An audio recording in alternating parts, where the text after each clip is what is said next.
پس خورده ها، باقی مانده ها.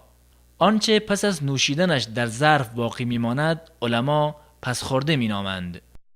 پس خورده انسان چه مرد باشد یا زن، جنب باشد یا حائض، همه پاک است.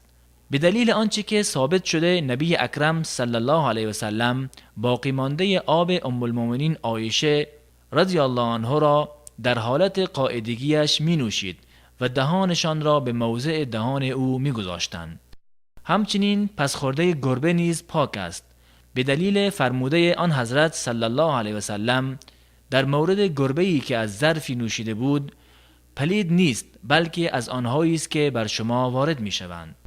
پس خورده حیوانی که گوشتش خورده می شود و پس خورده قاطر و الاغ و درندگان و پرندگان شکاری و مانند آنها پاک است، زیرا که اصل در اشیا پاکی آنهاست و هیچ دلیلی بر نجاست آنها نیست.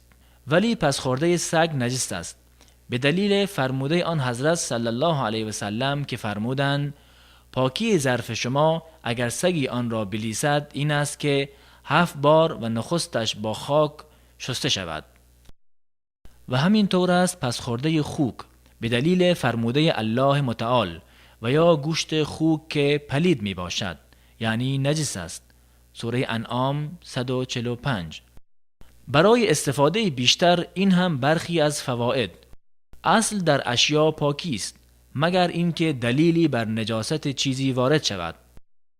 اگر نجاست به چیزی دیگری تحول گردد، مانند این که سرگین خر پس از سوختن خاکستر شد، پاک می گردد.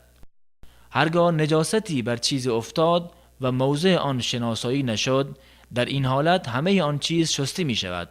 این هم دلیل بر اهتمام اسلام بر نظافت و پاکیزگی انسان است که الله متعال به بهترین شکل او را آفریده است.